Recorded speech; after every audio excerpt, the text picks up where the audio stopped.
now. I'm delighted. I actually had the opportunity recently to reconnect with my friend Kathy Stringer. We go back a long way, back when she was in the medical field here in coastal Mississippi, and she's had the opportunity to lead the United Way of South Mississippi. I've always been a huge supporter of United Way. I think you've got to have a strong United Way in a community because, as I've said so many times before, there are always gaps to fill. And United Way is working extraordinarily hard in a very outcomes-based way to make sure that we're filling as many gaps as we possibly can by pulling the community funds together in powerful ways. And we're going to talk a bit more about that as we go forward. But Kathy Springer, how are you doing? Doing great. Thank you for having me. I apologize for being tardy. Oh, no. The people who are listening have no idea. There's no problem whatsoever. She popped up as we're getting ready, and we're thrilled to have her. Listen, I have said it before, but the United Way is vital. I mean, if you think about it, it's kind of the backbone to addressing critical problems. If you think about education and health and financial stability and fostering collaboration with businesses and nonprofits and volunteers, and then doing it across multiple counties. The assessments that you guys are doing it's almost like you're always aware of the current situation as it relates to the needs. And you're also extraordinarily aware that it takes a village to meet all the needs of our community, way beyond the United Way. I mean, we've all got to work together. We're never going to fill all the needs, but the most resilient communities do a fairly good job of bringing, all these partners together to try the best they can to meet the needs of a community. But that describes kind of what United Way is all about, isn't it? It really does. There are 15 United Way agencies in Mississippi, which covers a lot of ground. We don't cover every county in Mississippi, but we're present in most. Now, United Way of South Mississippi has a footprint of Hancock, Harrison, Pearl River, and Stone, which that's a big footprint. When I go over to, say, when I go to Carrier or I go to Picayune, I cover a lot of territory. Going in that direction. But I will tell you, you kind of hit on this, but if you want to know what the social issues are in our counties, answer the phone in this office for one day. Yeah. I definitely agree. I think that when you and I caught up recently, you made that point to me, and I think that's an extremely important point. I felt the same way about it, as I responded to you. I felt the same way about our newsroom because we, at the time, back in the day when the Sun Herald had a really strong newsroom with lots of resources all over the place. When the phones rang in our newsroom, you could get a real sense of, what the condition was in a local community. We especially saw that play out after Hurricane Katrina. But I tell you what, I want to take a step back for just a second. You began your leadership there in 2018. And when I first started the show, I was thinking maybe in the first year that I started this show, you came in and we had a long conversation about, your past and your time, in healthcare for a number of years. You came into this role, and what you brought into this is a really important understanding of the need for accountability, the need for financial management. You even got recognition as it relates to that back in 2021 as a 100% charity navigator rating, which is terrific. But boy, that credibility, that integrity is really important because as businesses engage their employees in United Way campaigns, they really want to know that this money that they're giving is going to be used in really, really responsible ways, don't they? They do. And from day one, I want to be crystal clear with every donor. Hey, Kathy, we're at the end of the segment. We're going to pick up right there on the other side. This is Kathy Springer. We'll see you on the other side. Welcome back to the Ricky Matthews Show. We're visiting with my friend Kathy Springer from the United Way of South Mississippi. And I hated to cut off so quickly. We have a clock. The clock was running.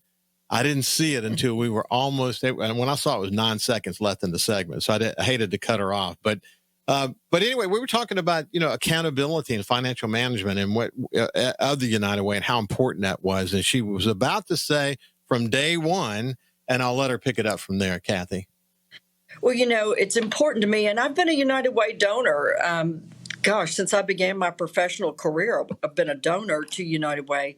And whether at whatever time in my life I could give $5 or I could give more, it was important to me to know exactly where the money went. And I wanted to always be crystal clear about every nickel, where every nickel is. And in fact, we have an independent audit every single year here at our United Way, and I'm very proud of that audit. And anybody can go out on the Secretary of State's website and look us up. But I'm very proud of that audit. We can do and talking about different donors and what they can give, we can make a lot happen out of a little bit. We truly can, and that's why it works. We have a team of volunteers that hit the street during that time where we are evaluating folks that apply for grant funding from us. Those people are really doing the heavy lifting in the community. And we send teams of volunteers out, and maybe they are donors to us, but maybe they're not. Maybe it could be a couple of our board members or just citizens who want to serve on this. And they go out and they come back and recommend how donors' dollars should be spent within that parameter of the work we do. And you mentioned early childhood education or access to health care, financial stability, or even in times following a disaster. This United Way steps up and works directly with Matt Stratton at the EOC. So but to be crystal clear about the work is the bottom line for us at this United Way, and I would say it at every United Way, but we're very proud of that. Well, Kathy, one of the things, I had the opportunity, as you did as well. In fact, that's probably how we initially met. But Roland, when he was publisher of the Sun Herald, believed that all of us who were in executive roles should be active in United Way. So, we all started as loaned executives and had so many different roles along the way. Yeah, right. Eventually, serving as board members and whatever. But there were multiple ones of us that were active in so many different facets of United Way over a number of years. And we saw the change in United Way that happened, going from where there was the same organizations every year, got about the same amount of money, and that's, it was kind of a sense of entitlement, to moving toward more of an outcomes-based approach where United Way is much more focused on certain areas that they wanted to address in the community than making the organizations apply for grants and so on. In some cases, as you pointed out, a little bit of money can go a long way because you can collaborate with other nonprofits in the community to really address the need in a very significant way. But I think that move to outcomes-based was really, really important. I think it created even more credibility for the United Way, and it made sure that when you gave the money, there was accountability in the people you were giving the money to come back and tell you that they were achieving those goals. There is now, when we make a grant, that's not the end of it. We are in those organizations. We are really in their bricks and mortar.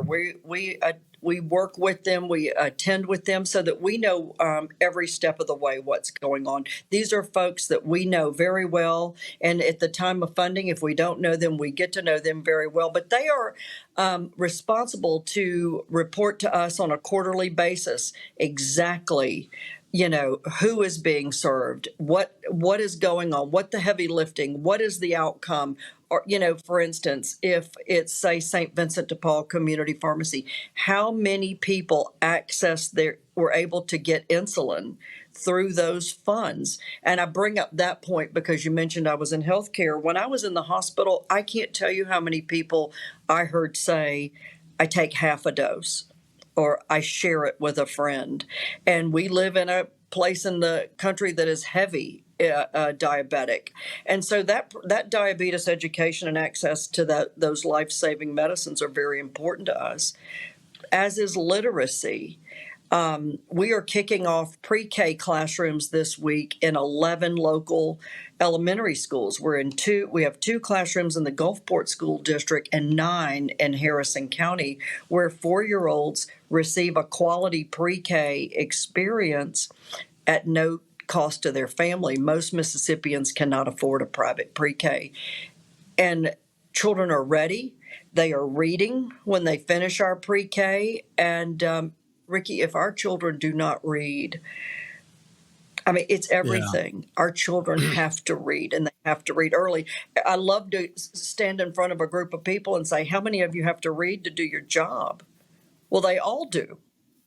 And Right. children who are read to or read with from 0 to kindergarten have a vocabulary of 250,000 more words than children who do not have that experience. That's Yeah. critical. And, Yeah. you were talking about, you know, where do we bring jobs in our state? How do we get jobs here? We have to have a literate workforce. And Yeah. so that is something that we believe heavily in, is literacy and access to an appropriate education. Hey, is the Dolly Parton Imagination Library still something you guys are involved with? Absolutely. We just received a beautiful grant from a local entity to fund children on the library. Now, here we've got about 2,500 kids enrolled in the library in the 4 counties we serve. Dolly Parton established through her Dolly Foundation this library because her father could not read. And that was very important to her, that children have books in their hands. Now, we know that 52% of the people in our state don't earn a livable wage. And we know that 85% of single female headed households don't. And that data can be found at United Way Alice / Mississippi. But anyway, books are not part of the budget for a young family or a young single mom. And this library really is a catalyst for change when we put those words and those books in the hands of children. Now, people think Dolly pays for this library, but your United Way pays the Dolly Foundation for this. The cost of the Dolly Parton Library is $155 per child. So when we say we've got 2,000 kids on the library, you can do the math. But it's important to us. It's important that when a child comes to pre-K, they know what their name looks like written down. They know how to form a sentence. They've traveled to foreign places and lived different lives through the books they read. And those things are critically important. Yeah. We love the library. We love that library. Yeah, one of my kids was involved in that program so many years ago, but those books came and they were delighted to get it. It was like getting a Christmas gift every time the books came. It is. Hey, listen, one of the things, I think, and I've said this many times, I say it on the show a lot, but Katrina, as bad as it was, it left us understanding what resilience really means. The ability to bounce back. And that's not just strong infrastructure like bridges. It's not just, building higher and stronger. It's all of those things for sure. I think we're going to be better the next time we get hit because of that. We're going to bounce back faster. But resilience is driven deep into the community. It's driven deep into nonprofit organizations. When you assess sort of our state of resilience in coastal Mississippi and the nonprofit community, how do you see it? I can't. How many nonprofits are out there doing a lot of really, really good work. And believe it or not, we collaborate and talk to each other all the time. I've been on the phone with 2 or 3 of my cohorts today. They may not be my funded partners, but they are my partners in this business. And, we wish that we didn't have the opportunity to recover from a hurricane, but unfortunately we do. And we work together through the Harrison County Long-Term Recovery Committee, where as soon as the storm is over, we go to work, and different ones have different roles. Catholic Charities may do the intake. This United Way is the call center. The Community Foundation handles the money. I was on this board during Hurricane Katrina, and as a United Way agency, we received funds from all over the world to help us, and so do some of the others. And so we put those monies to the best use. We certainly don't want to duplicate efforts out there, so we're always in contact with everyone else. We know what everyone's doing. I named a few of those agencies that come together, even Goodwill with their capacity. We put those blue tarps at Goodwill so people can just drive right through and get the tarps they need. It's a very coordinated effort. So the not-for-profits go to work the minute the wind stops blowing, and Yeah, we can safely get. Yeah, I think the outcome of all of that is that we are definitely more resilient than had we not experienced Katrina. And the good thing is that we've still got a lot of people that with the scars and the capacity of understanding around the aftermath of Katrina, that we're not losing those lessons. When we come back, we'll continue our conversation about United Way of South Mississippi when we come back. Welcome back to the Ricky Matthews Show. We have Kathy Stringer, who's the CEO of the United Way of South Mississippi, and we're just chatting about how important it is to have the United Way of South Mississippi doing what they do, filling needs. I mean, good Lord, every community has a massive number of needs. We actually talked at the end of that last segment about why it's important for United Way and the Gulf Coast Community Foundation and all these other organizations to collaborate in the aftermath of a storm so that we're more coordinated, and we're doing such a great job at that. Hey, Kathy, one of the most important things I used to talk about was that, you had this United Way national or an international, then you have the United Way local, but the United Way is composed of local people, leaders and massive number of volunteers that are giving their time and energy. You're engaged with a larger United Way organization, and they help us in ways we can't fully list in in this show today. But what percent? You're paying such a small percentage of the total money that's raised to them. The rest is used here locally. Is that correct? That's correct. We are a United Way dues paying member. It's harder to be a United Way agency than what people think, but our dues structure is right at 2% of what we raise. So 98 cents out of every dollar stays here in the 4 counties we serve, which is Hancock, Harrison, Pearl River, and Stone. We're a member of United Way Worldwide, and that it is a big organization with a lot of, I don't have to recreate anything because somebody in the United Way world has faced that problem or that situation. But what's great about that is we can focus on the issues that are most important in our own community. When I came here in 2018, my cohort in Jackson was working on a water problem, and I think we all know about that. And I hated that for her and her group, but they did that. But that wasn't my issue here, and I could focus on other things that affected us that were more unique to I say counties, but even the communities, even the parts of town that we're in could have a little different issue than maybe 30 miles to the east or west. So that's the beauty of being a United Way agency, is that we are governed locally by a local board. The people on my board are all local citizens, and I'm certain that you would know every single one of them. So they are engaged. They work hard for us. They advise us. They certainly don't always tell us what we want to hear, and that's why they're on this board, because they are a very diverse group, and we need them. We need all of them. So listen, to the short time we have left, when you talk to someone who's not familiar with United Way, how do you explain the current vision of the United Way of South Mississippi, if you're just giving them an elevator speech? Our vision is that everyone would have access to stable and affordable housing. Our vision is that no child would be hungry. Our vision is that every child would have access to a quality education, and luckily in South Mississippi, children do have access to a great education. Our school districts are very supportive and very good. But our vision is that everyone has a job, that they can get to. I would say a barrier to services in our footprint is transportation. We're so spread out. When I go to New York to visit my son, I can hop on any mode of transportation and go anywhere. But here it's a little different. But at the end of the day, Ricky, I think that our goal is for families to be strong, whatever that family looks like, for families to be literate, for families to be fed and stable. We talked to a lady one day last year who was living in a home that was rat infested.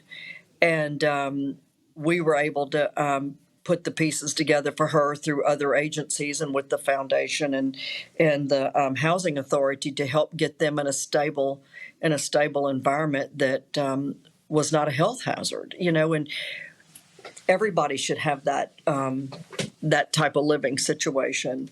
But she didn't know who to call, but she knew us, and she called us.